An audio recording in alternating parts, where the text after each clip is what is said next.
Welcome to the deep dive. Today we're plunging into a topic that, while it really touches everyone, whether they know it or not, fraud. Mhm. And it's rapidly becoming one of the most pressing global threats. I mean, the numbers alone are frankly staggering.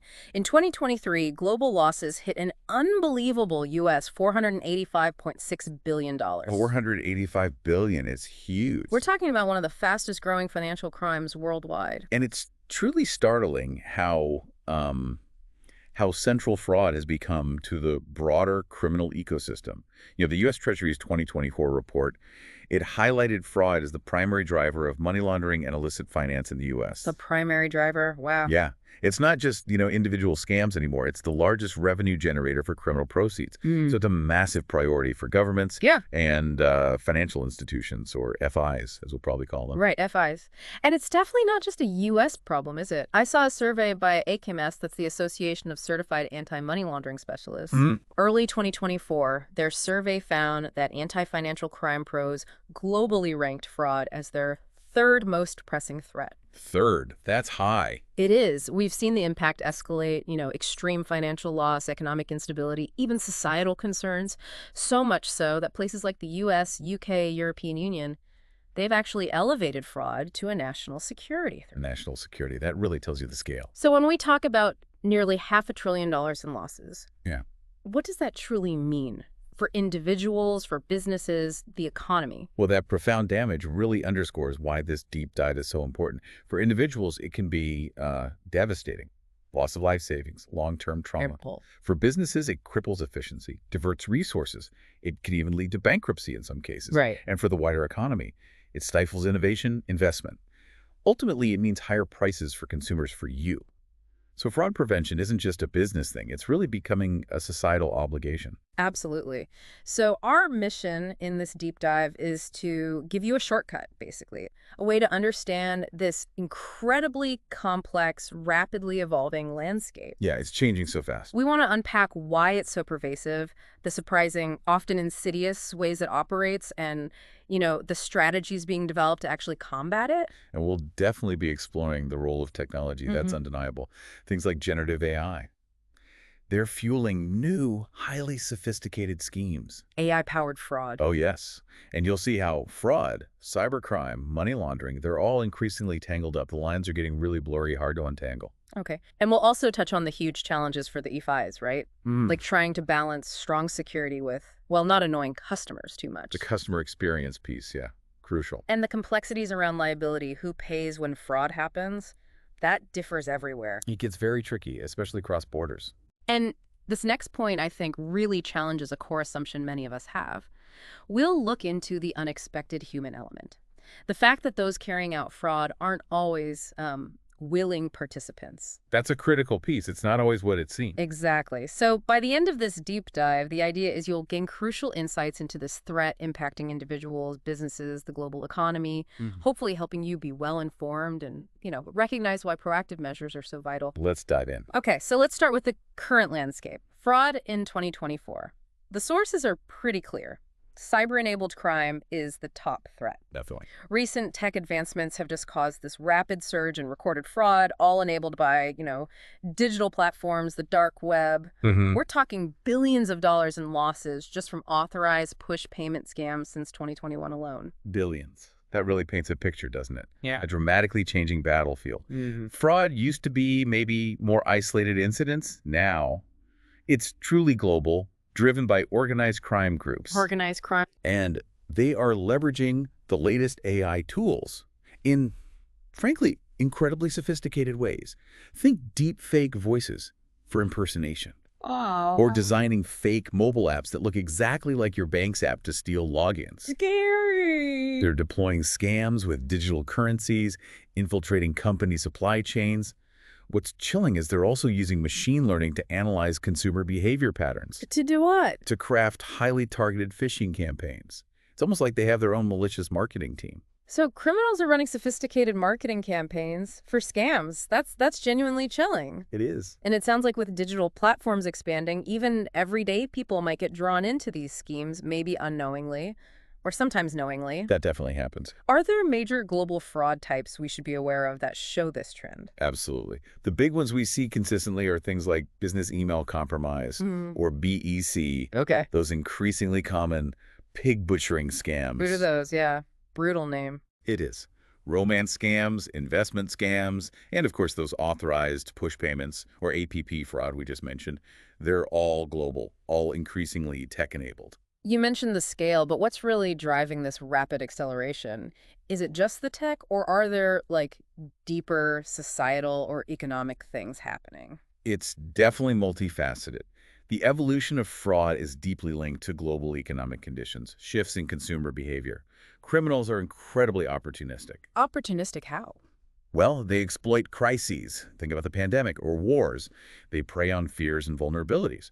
Suddenly you see scams involving fake medical treatments or hoax vaccines popping up. Right, I remember those. And economic downturns must play a role, too. Oh, absolutely.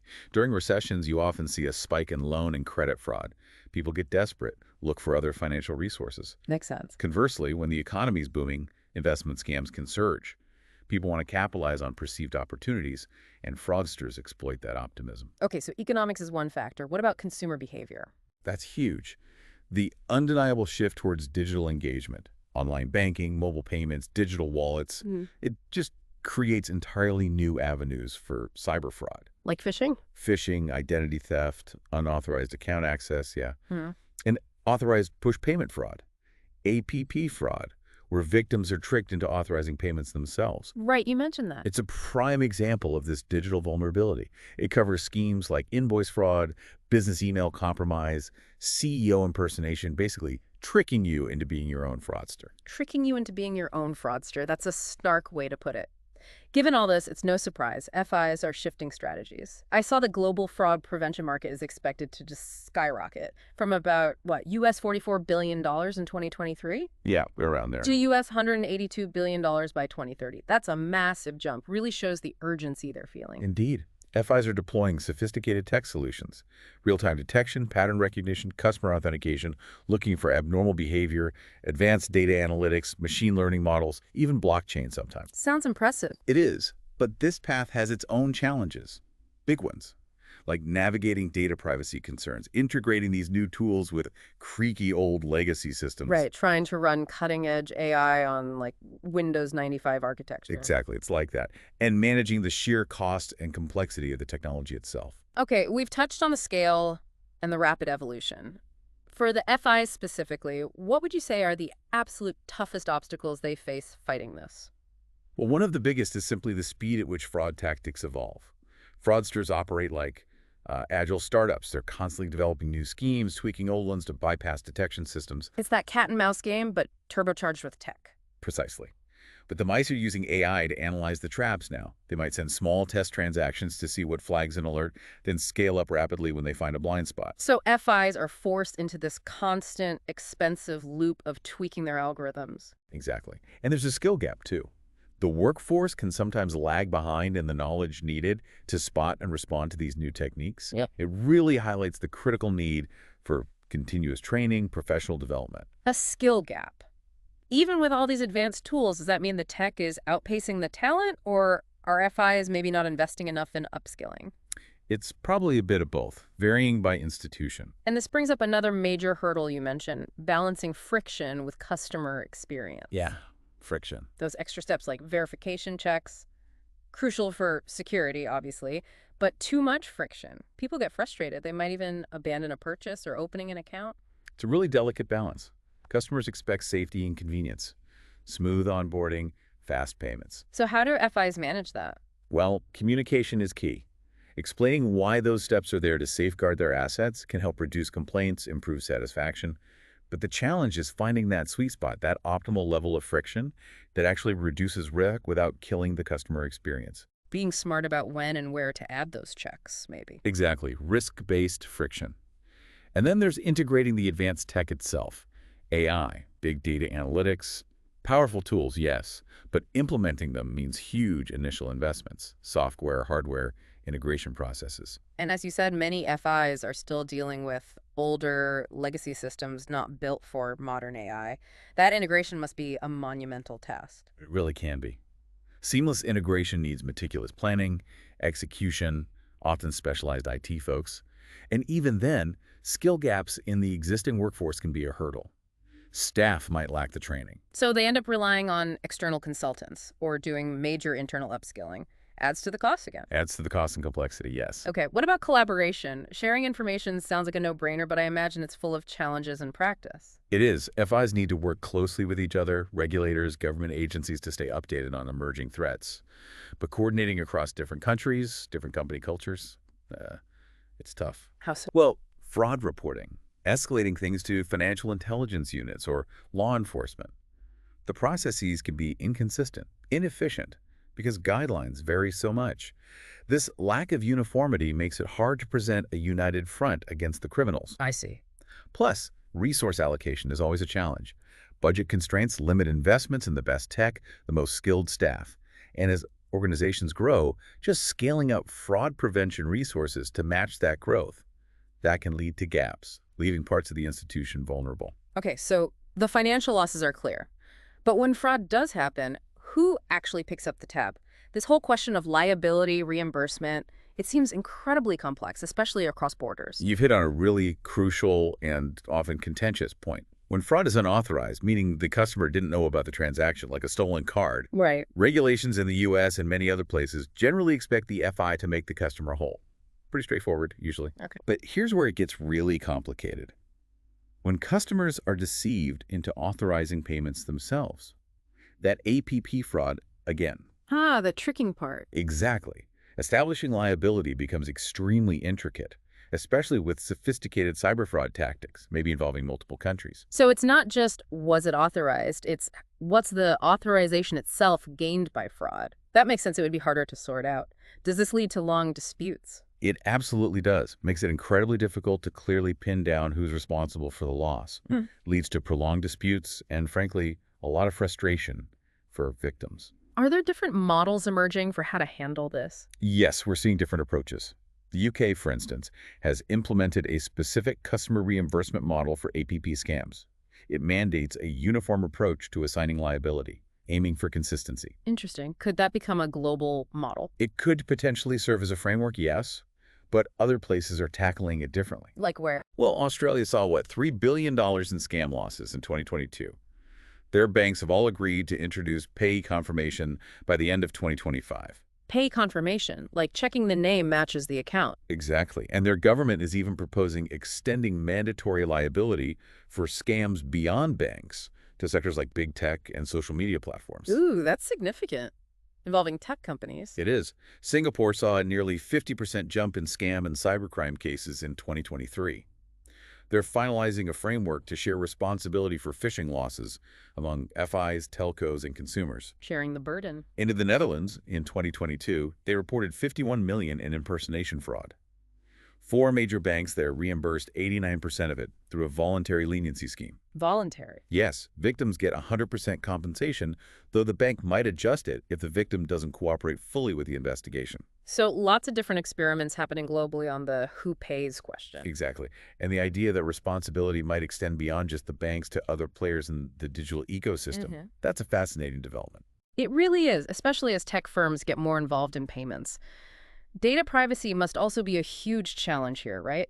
FIs need lots of data for prevention, but have to protect privacy. A massive challenge, especially for global institutions dealing with varying legal requirements, different customer views on data consent. Tricky tightrope to walk. And finally, just managing real-time payments.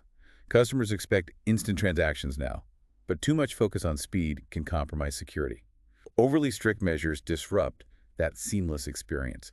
It's always about finding that balance between security and velocity. Okay, so with all these challenges laid out, what does this actually mean for fraud prevention on a broader scale?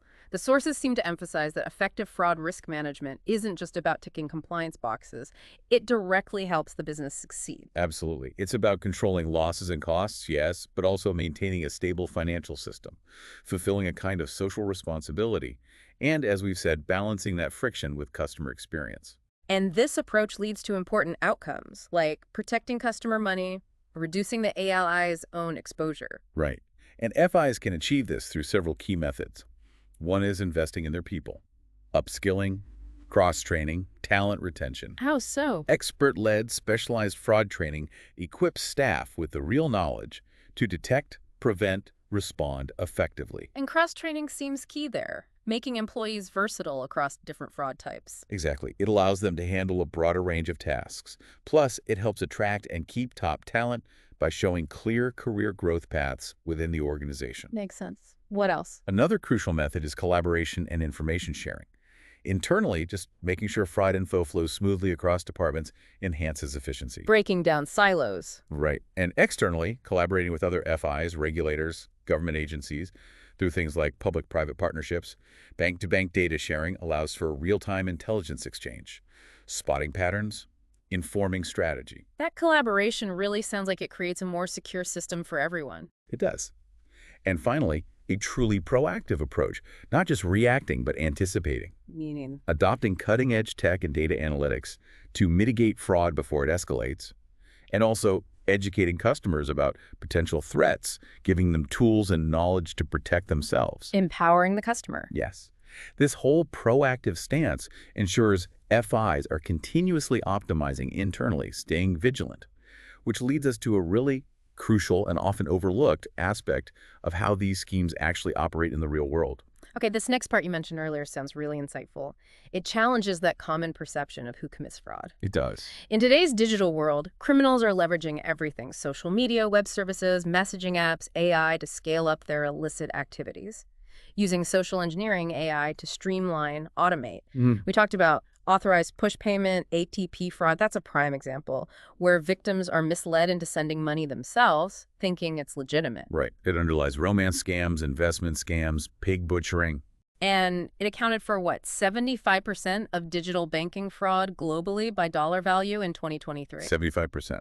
Huge proportion. But while understanding how criminals operate is vital, there's this darker truth the sources highlight. It's not always what it seems. This is so important. The individuals actually carrying out these frauds, they're not always willing participants. Often they are not. They are frequently victims themselves, trapped in cycles of modern slavery or indebted to organized crime groups, coerced, threatened, manipulated into committing fraud. That's genuinely chilling that some fraudsters are actually victims. What does that mean for how FIs investigate or even prosecute? Does it shift the focus? It absolutely complicates things, but maybe in a necessary way. It pushes towards a more compassionate, comprehensive approach. How? Well, it means addressing the human suffering at the heart of many of these criminal enterprises. By acknowledging this, FIs can contribute to broader efforts, like combating human trafficking, while also refining their own strategies to disrupt these exploitative networks more effectively. It's about understanding the entire criminal ecosystem, not just the transaction. Understanding the whole picture. Okay, so given all these layers, all these complexities, what does an optimal anti-fraud program actually look like? Well, the sources define it as basically a cohesive, structured, comprehensive suite of resources and training, designed to safeguard both the institution and its consumers. And the main goal? Empowering teams to prevent, detect, and respond to fraud promptly, efficiently. Such a program really needs to directly address those key challenges we discussed. Like adapting to new tactics, allocating resources, balancing friction, liability issues, tech integration, data privacy, collaboration. Exactly, all of that. Ultimately, it enables organizations to minimize fraud losses, protect customer assets, build trust, and importantly, retain their skilled talent. So what are the key components of a really effective program? Things like certification programs are valuable. The Certified Anti-Fraud Specialist, or a CIFS program, for example, provides comprehensive training from prevention right through to detection and successful investigation. So formal qualifications. Yes, and also targeted training courses, specific learning paths tailored to roles, even things like webinars and, well, podcasts like this one, for continuous learning. Keeping people updated. Absolutely. Publications, digital content like toolkits, guides, expert interviews, they're all vital for staying current.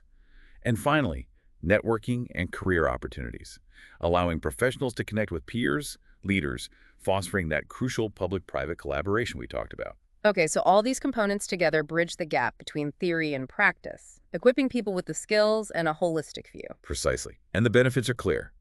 Improved risk management, mitigating losses, building trust, retaining talent, and crucially, protecting customers. Right. Organizations with strong fraud control frameworks can better protect assets, resolve suspected cases faster, reduce losses, minimize disruption, enhance the customer experience. Which all leads to increased confidence in the marketplace, preserves trust with customers, stakeholders. Everyone benefits. This has been an incredibly insightful deep dive into the constantly shifting world of fraud. We've really explored the immense scale that nearly $500 billion figure is hard to forget, Mhm. and how technology, especially AI, has just transformed criminal tactics, making schemes so much more complex, multifaceted. We've also hit on those critical challenges for FIs, Hmm. the constant agile need to adapt detection models, Right, the cat and mouse game. the difficulty integrating advanced tech with older systems, the absolute necessity for collaboration and information sharing, navigating complex liability rules, Hmm. all while trying not to frustrate the customer. Yeah, that balancing act. And we can't forget that really powerful concept. It's not always what it seems. So important. A vital reminder that some people committing fraud are actually victims themselves, coerced by organized crime. It really underscores the broader societal impact beyond just money into deeply human issues. Which means the path forward seems pretty clear. Fraud prevention is much more than just a business imperative. It's really a societal obligation. It impacts all of us. And it demands that proactive, holistic, comprehensive strategy. Absolutely. Attracting and retaining top talent through continuous upskilling, cross-training, Mhm. fostering strong collaboration, law enforcement, industry peers, public-private partnerships for that vital information sharing. And finding that delicate balance again between customer experience and necessary friction to reduce risk, ensuring robust programs are in place, specialized training, tech integration, certifications. That all has to work together. So, as we wrap up this deep dive, here's something to think about. Given this relentless innovation by fraudsters who are often using the very technologies designed to connect and empower us, what personal vigilance measures do you feel are most critical? And how can our individual awareness become a more powerful collective defense in this evolving digital landscape?